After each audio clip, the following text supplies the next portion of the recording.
12:05. 3.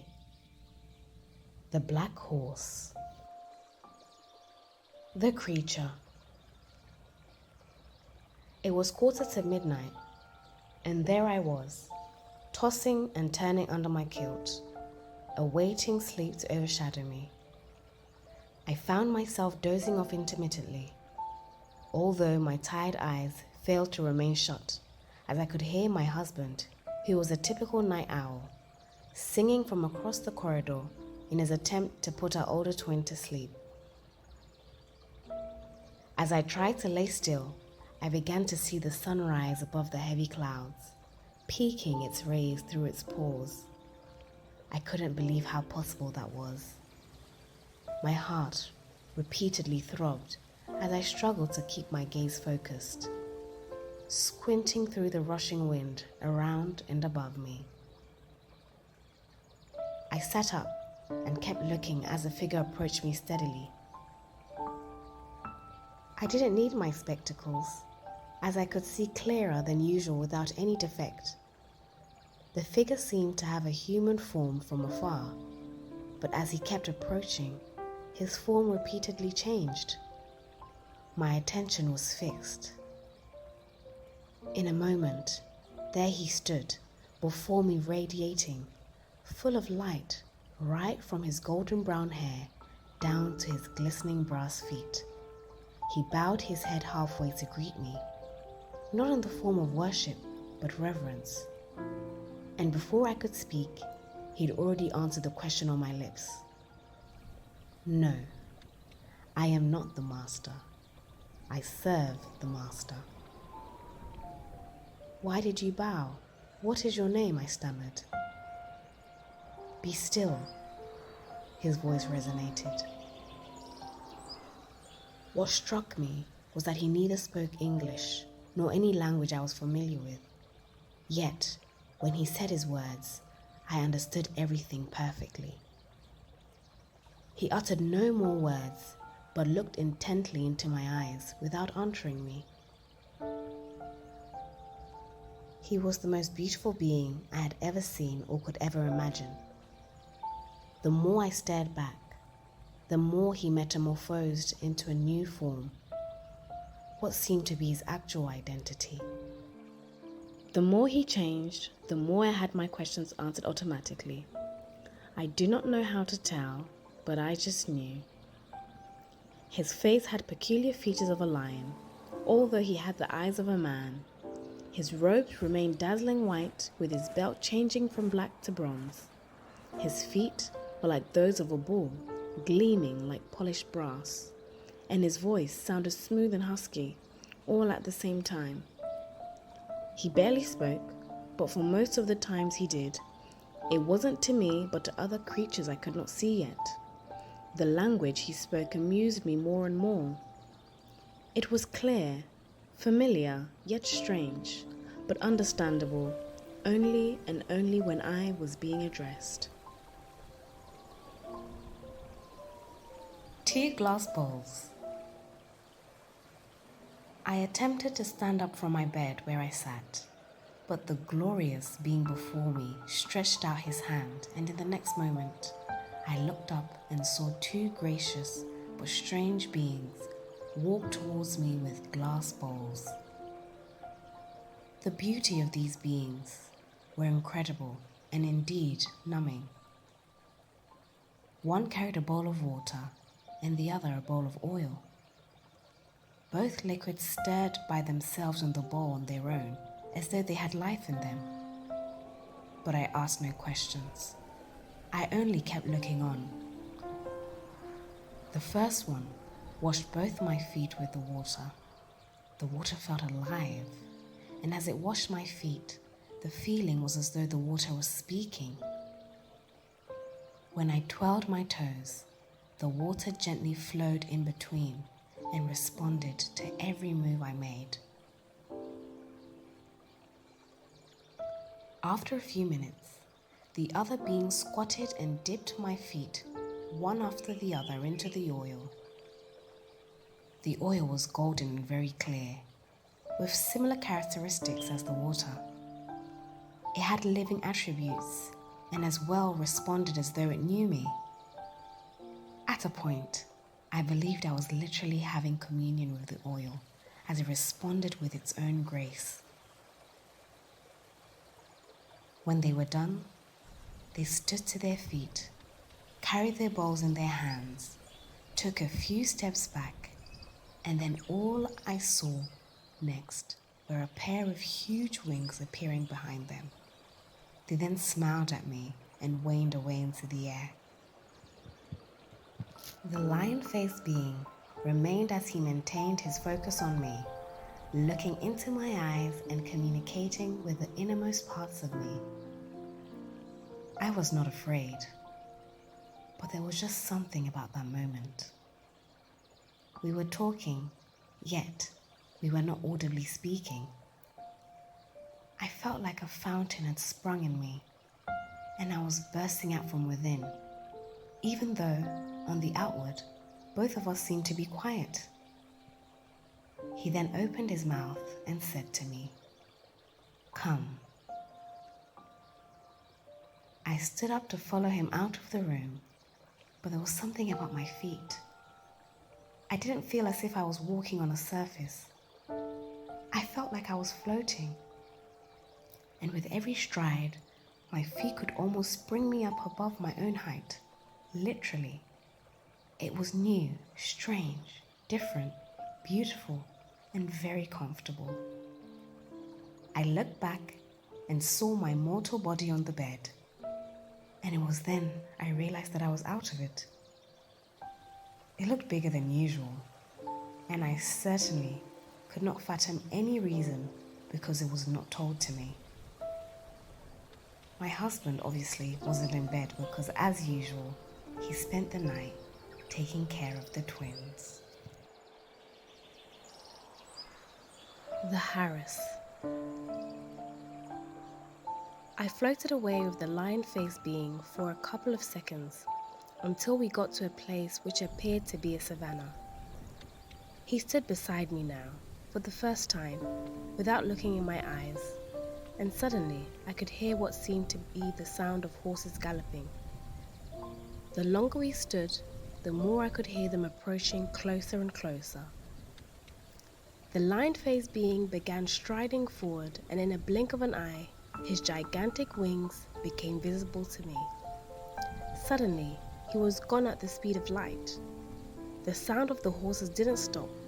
The vibration effect on the grass intensified, and my heart began to melt in like a syrup. Was it the master coming? Well, I couldn't tell, but I kept calm and waited.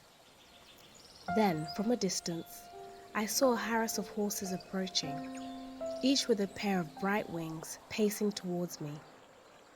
I could see a figure sitting on the lead horse now, riding fiercely as though there was a war where I stood. I remained confident, gradually waiting for them to come into focus. After a while, I noticed it was the lion-faced being riding on a thick black horse, prancing with its raised tail. The more they got in focus, the more their wings disappeared. It was a beautiful sight to behold, indeed glorious. In a snap, the lion-faced spirit was closer than I expected, seated on his horse with a scale in his right hand. The team of horses I saw initially were nowhere in sight now, just the single one saddled before me. It had beautifully oval-shaped hooves, a long tail, long slender legs, a muscular and deep torso build, pitched black mane, and a large elongated head, trotting majestically around as I looked along. This horse is different. It looks like nothing I have ever seen, I thought to myself. Can I keep it? I joked. It is from the master, symbolic of what you are to do for him. What am I to do? The master will teach you. Will I see him this time? The master will show you. He wasn't someone I could force into a dialogue. He was fierce but beautiful, gentle and wise. His aura had so many expressions, and without physically speaking, he was speaking volumes. There was something about his words, even though they were few, they were weighty. His answers were also enough in the moment, and I couldn't help but focus all my senses on the sound of his voice. Sanctified. The horse trotted beside us as we strolled into the grass fields. It had a peculiar look in its eyes that looked as though it was executing judgment. It was easy to think of it as an animal, a creature, but even more than that, it looked like a realm in itself. The horse, upon staring at the lion-faced spirit, began to reflect its magnificence, with their eyes almost looking similar in that instance. Whenever I stared into the eyes of the horse, it lit up like a blazing fire. I eventually became even more curious. The more any of the two creatures looked into my eyes, the more I got sensitive, with a feeling like a river running within me. After quite a while, the lion-faced spirit brought me back to my room, where my feet were washed with water and oil early on. Upon arriving there, I just knew from within me that he needed me seated, so I sat. He stretched out his hands like he did before, and from the blue, the two living creatures that washed my feet reappeared. This time, with pieces of purple silk cloth in their hands. They went on their knees and wiped my feet with the cloth, and I could only watch as I tried to figure out what was going on. As soon as they were done, they stood to their feet and departed like they did before. Their wings were just out of this world, huge and magnificent. Does this mean I'm sanctified? I asked the lion-faced being. He looked into my eyes as though he was looking inside of me. In that moment, I began to feel a strong stirring, and I started laughing like I was insane. The joy was fresh and pure, and poured out of me like it was a waterfall. I did not want it to end. You were already sanctified. I was sent because you are. So then what does this mean? The master will show you. The master will teach me? I asked rhetorically. Yes, the master will teach you. I stood up almost immediately as I could perceive that it was time for him to leave. He walked, dropped the scale on my husband's side of the bed, and then took a few steps back. In a blink of an eye, his six wings shot out and their glory filled the entire place. It is time for you to go, I asked him. No, it is time for you to go, he smiled. But I am already here in my room. No, you're not, but also yes, you are, he beamed with a smile. I will always be here, although you will not see me, because you will be gone. Meaning you will be gone, I humoured. No, meaning you will be leaving my realm, but I will be in yours. I couldn't stop admiring his smile, and was even more amazed by his humour. His wings could not be described humanly, as they ministered as though they were creatures on their own. As I kept my gaze on him, he bowed his head halfway like he did when I saw him in the beginning, and that intrigued me all over again. I just could not shut my mouth up. You bowed again, why? The master will show you. And the master, is he coming? The master is right here. Where? He is inside of you. Immediately, I felt as though my heart pounced. That explains everything. The fire in the horse's eyes when he looked at me. It was him, wasn't it?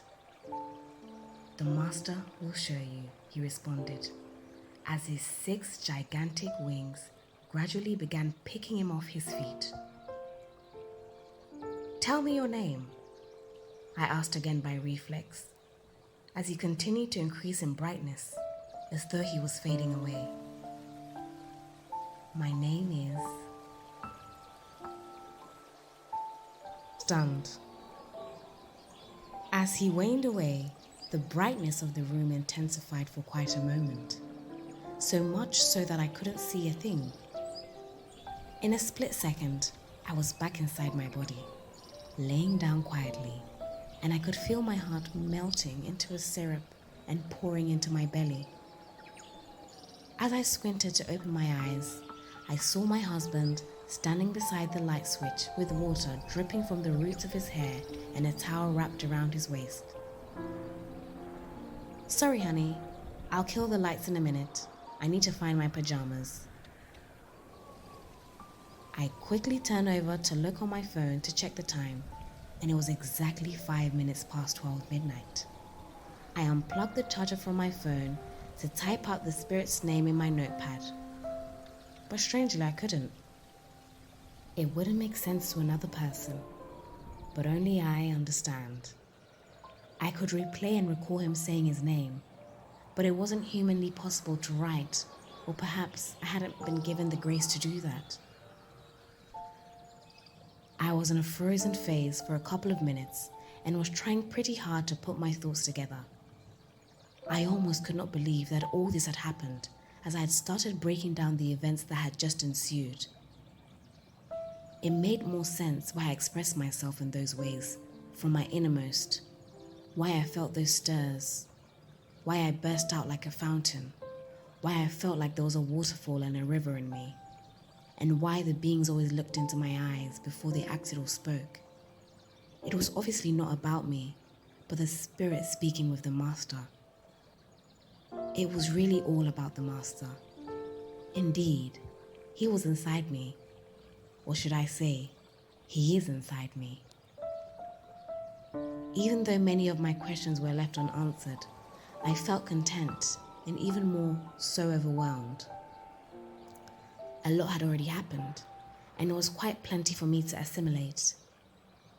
It seemed as though it was a simple trance, yet very heavy in me. I was neither afraid nor confused, but in fact, I was very peaceful and collected.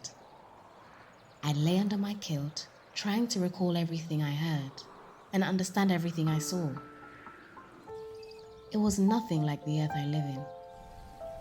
The most unfortunate part was that the more I thought about it, the more the spirit's face was wiped from my memory. You had visitors, didn't you? My husband muttered, snuggling and cuddling me in our bed. Huh, honey? What? I nudged him. I was stunned. I laid still for a while, learned for a bit, and then turned to look him in the face. But he had already drifted away, right into a deep slumber. I wondered what God had told him this time. I sure do need answers now. I think I gotta wake him up. Daybreak is too far away. Or perhaps, should I wait? Finished.